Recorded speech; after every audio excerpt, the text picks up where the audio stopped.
YouTube? Topaz Yates back for another daily review, and this one is to that Big Boy in the South featuring Gucci Mane and Pimp, and I'm giving this one the green light because this joint is fire. And to be quite honest with you, there's always one album that comes around every year that you really don't expect to be as good as it ultimately ends up being and such, man. And I feel as though this Big Boy album may just be that one, because this is the second track off this upcoming project, man, that I've given the green light to the point that it's one of my favorite songs so far this year type joint, dude. And when you break it down, it's simple. It's a classic Dirty South type joint and such, man, but yet it's overall done so well with that production tying it all in together as Gucci Mane shows up and does a little decent here, man. Like, he has some bars in there that's kind of cool for Gucci. When he say things like he got two Jews that'll eat the case like fast food, yeah, it's not that potent of balls or anything like that, but in comparison to a lot of things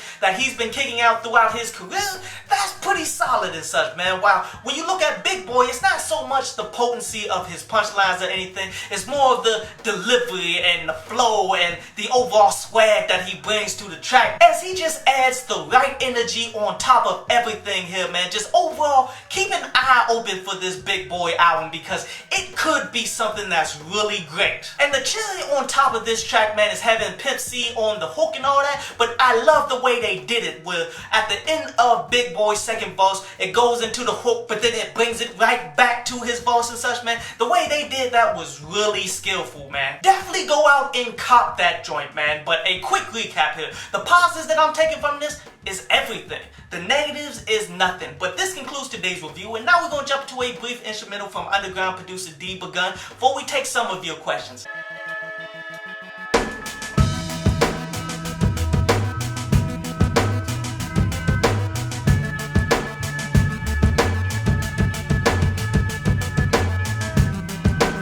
So a bunch of people have asked me, man, have I seen that whole XXX Tentacion whole ordeal that's went down and such? And yeah, I saw it, and it is ridiculous. For anybody who hasn't heard, you've been under a rock, or you just don't follow like that, what happened was XXX Tentacion was performing and such, man, and then somebody got on stage and came and gave him like the biggest clothesline from hell on some wrestling type stuff, dude. Knocked him over, and then security rushed the stage and jumped the dude pretty much, man. And then later on after the fact, somebody got stabbed up, and I'm not entirely sure if it was this guy, but it ultimately might have been, as XXX Tentacion after the fact was telling that this was all but a setup. Like, the owner of this whole thing set him up to go ahead and get beat up like that, and I would not be shocked. These places are grimy like that and such, dude. That's why you got to have your security on point. Your security got to be there for you. They got to be there in immediate places so no one can rush the stage like that and such, dude. Let's keep it 100. Security was probably provided by the venue, and they probably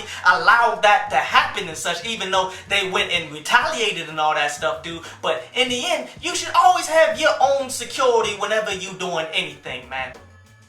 I hope you enjoyed the show. You can follow me at Twitter up there, and you can go to downloadpaz.com, that's down there, to read today's article.